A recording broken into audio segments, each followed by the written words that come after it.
Good morning out there in the DFS community. It's Vaughn, the Stat Man, coming into your YouTube airwaves, and welcome to the Stat Room. Here we go again. Week 12's edition of the guys who let us down. The guys who are the opposite of great. These guys are in witness protection. And first up, we have Matt, cold as ice. Matty Iceberg. You at home against Jameson Winston. You let him come up in your house, put on your robe and your shower shoes. He in the kitchen making scrambled eggs with mushrooms. He was just being disrespectful. Matty Ice, 8.6 fantasy points. You are in witness protection.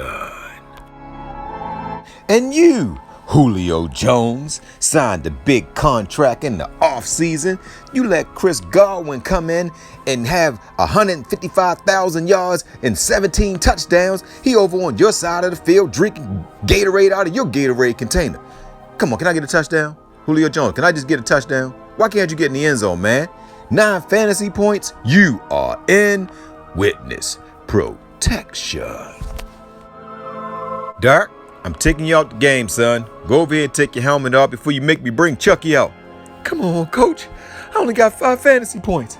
We only down about 24 points at the end of the third quarter. I can do it, coach. Dirk, Carr, you playing for a daggone playoff spot, son. You get 5 fantasy points. You are in witness protection. Woo! I hope everybody enjoyed that edition of Witness Protection. All right, ladies and gentlemen, so before I get into these wonderful, wonderful picks, guys, let me introduce myself, guys. I am Vaughn the Stat Man. You can follow me on Twitter at Vaughn the Stat Man. And guys, check out the website, vaughnthestatman.com. Let's start the week off with a positive word, ladies and gentlemen. It's going to be very quick. And my positive word is try. In life, you have to try, which means you have to put effort into whatever it is you want to do. You can't sit around all day and pray and have no effort. So get up off your butt, put all 10 toes down on the ground, and try to accomplish whatever it is that you want. All right, so I'm going to leave it there with try, guys. All right, guys, so let's go through a quick recap. We're going to go through the top players of Week 12, and we're going to start this off with the best player of the week was We're going to start it off with the best player of the week was Godwin. He had 33.9, Landry 31.8, McCaffrey 29.8, Moore 28.4, Donald 28.2, Winston 26.32, Fitzpatrick 25.06, Mayfield 24.58, Nick Chubb 23.9, and Drew Brees at 23.4. All right, guys, so we went into the recap. Now let's get into the breakdown. Woo, everybody. How's everybody doing? Hope everybody is doing absolutely wonderful this morning. All right, ladies and gentlemen, so before I get into these picks, guys, let me introduce myself. Guys, I am Vaughn the Stat Man. You can follow me on Twitter at Vaughn the Stat Man. And guys, check out the website, vaughnthestatman.com. All right, ladies and gentlemen, so in the 4 o'clock game, we had 3 more studs, so I'm going to give you those numbers real quick. Fournette had 32.4. Tannehill is balling for the Titans, guys. He put up 32.36. And running back Henry had 28. All right, guys, so we got an 11-game slate on tap. I'm not going to talk about Thanksgiving games, but if you need my assistance for those games, then email me or leave me a comment. In Pittsburgh, guys, they look like they just made a QB switch. Cleveland is starting to roll. Like I said, the Titans are starting to roll. New England they just find ways to win. Their rookie got his first touchdown. Dallas just can't beat a good team, guys. And they haven't won a game against a playoff team yet, which is not good. The Baltimore Ravens take on the Los Angeles Rams later on today on Monday Night Football. So, all right, guys, so before we get into this 11-game slate, let me just say something to you guys. When it comes to strategy, what I recommend is have your system and stick with it, good, bad, or ugly. That's what I would say about fantasy. And when you look on, like, I know a lot of people, they like to just go from video to video to video to video to pick their players. That's not a good strategy. You don't want to go with everybody, because some people are giving you players they intentionally want you to play so they can go in a different direction. So be careful with that as well. Like last week, I gave you players that nobody had, but all of our players did well. Darnold did well. Our running back did well. So be careful with that, guys. Make sure you're dealing with somebody with integrity. All right, let's get right into this 11-game slate, guys. All right, let's look at some quarterbacks first. You got Lamar Jackson at home against San Francisco. This will be the game of the week. I don't know why this is not flexed into the Sunday night game, because this will be the most anticipated and most watched game. You got two really good defenses. You got two quarterbacks that are coming into their own. One's a MVP candidate, and Lamar Jackson is, to me, is the best. He is the best in fantasy right now. He's the best fantasy quarterback. He's putting up over 25 fantasy points a game. You got Patrick Mahomes home against Kansas City. I mean, he's home against Oakland. Oakland laid a really big stinker last week. They were supposed to be in the playoff hunt. If Oakland wins against the Jets, then they could be, tied for the lead for the AFC West. But then they laid an egg. But Mahomes is going to put up a lot of points against Oakland. I think he gets about 30 fantasy points. You got Rodgers at the Giants. He's coming off of a big loss. Green Bay is not explosive right now. They don't seem to have a deep threat. Their tight end can't separate. They do got some good running backs, so I think Aaron Rodgers should bounce back in this game. Garoppolo at Baltimore, I don't like that matchup. I think he struggles. Goff at Arizona.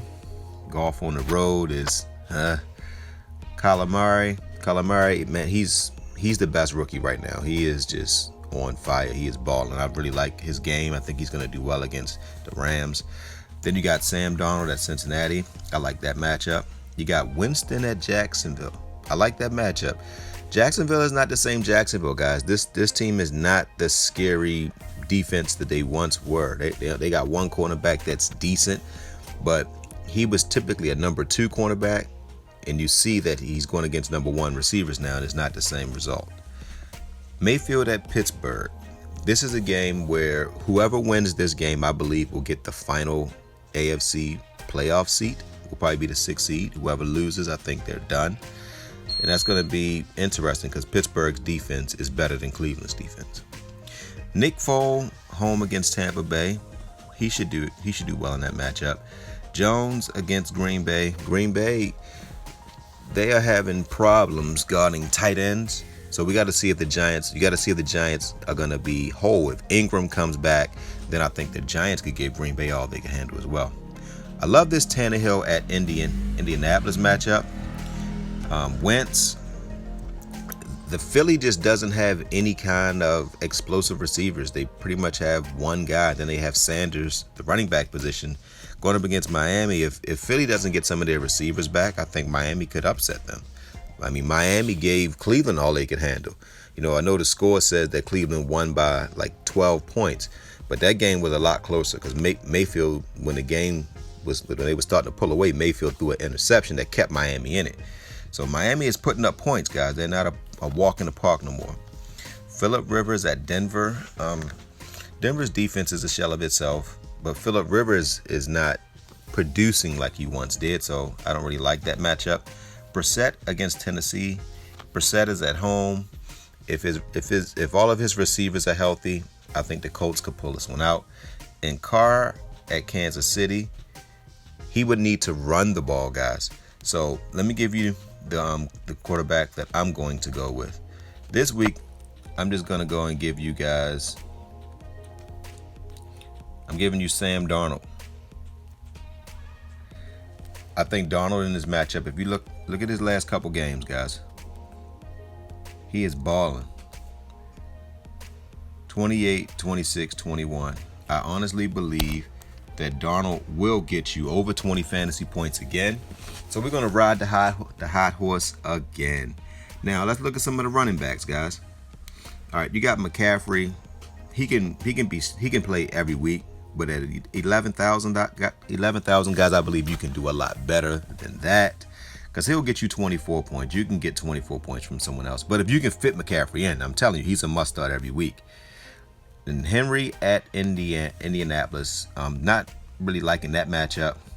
Chubb going against Pittsburgh. I don't like that matchup either. Pittsburgh, they actually stopped the run pretty well.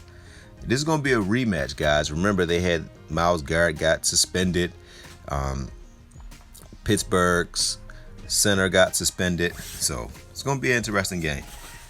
You got Jones at the Giants. That's a pretty decent matchup. You got Jacobs at Kansas City. That's a pretty decent matchup. And that's who I'm giving you guys. Now, the way that you beat the Chiefs, you have to run the ball against them. Now, look at this young man's numbers. He had 4.1, which was because they were losing bad and they wasn't running the ball anymore because they got down by 20-something points on the road against the Jets. But then he had 11, 17, 24. I believe that they're gonna run the ball like crazy against the Chiefs because that's how you beat the Chiefs. When you look at Detroit almost won by running the ball. If you look at the teams that beat them, the Colts went in there and they beat them running the ball. When the Ravens played, the Ravens tried to get cute. They tried to throw, but then in the second half, they was like, you know what? The Chiefs can't stop the run, and the Ravens almost won the game. If they would have started from day one running the ball, they would have beat them as well. So I think Oakland will run the ball against KC. Now, at the wide receiver position, got to check back to see if Hill's going to play. Godwin had a beast of a game last week, guys. Godwin put up like 33 fantasy points. He was the best receiver last week. Adams against the Giants, I like that matchup. Kupp at Arizona, I like that matchup. I'm giving you guys Mike Evans. Now, last week, when the thing I love about Tampa Bay is their receivers are happy for one another. Last week, Evans, he still got 8 targets, but he didn't get in the end zone. He had 50 yards, which still wasn't bad, 7 fantasy points. But he didn't pout. He was happy for Godwin. So this week Evans is going to be the one that's going to be the main guy, and Godwin will be happy for him. So that's out. So far we got Donald, Jacobs, and Evans. Okay, guys, and last but not least, the Boomstick. Play of the night is none other than, I'm giving you guys Henry. This guy's one of the best tight ends in the league, guy. Look at his numbers. Look at it, but look at his targets: 9, 7, 10, 6, 8. And look, 11, 11, 11, 6, and 12. Now, they're gonna want some pay. They're gonna want. Phillip Rivers has been struggling as of late, but I think he's gonna go back to his go-to guy, which is this guy, and they're gonna try to establish the short passing game to Henry, and they're gonna also try to establish some downhill running with their running backs and throwing the ball out of the backfield to give Phillip Rivers some easier completions to get him into a rhythm. And if they do that, Henry should have a big day. All right, guys, so that's it. You got Henry, Evans, Jacobs, and Darnold. All right, guys, so that's it, guys. I am on to the Thanksgiving games, guys. So, guys, don't forget to win-win. That means give people what they want so you can get what you want. And, guys, don't forget to think and ink. That means write it down so that way it can come true. And, ladies and gentlemen, I'm going to leave you guys with a quick positive word. Ladies and gentlemen, whatever it is in life that you want to do, you have to learn the patterns of it first. So that means you want to read up first. If you want to start a business, learn how that business works. Read up on it. Learn how the inner workings of that business is. No matter what it is, guys, you got to learn before you earn, okay? So I'm going to leave you guys with that. Learn before you earn. Love you guys, and enjoy your DFS, and enjoy Thanksgiving with your family. Spend time with your family, and good hunting on all your DFS contests, guys. Love you guys.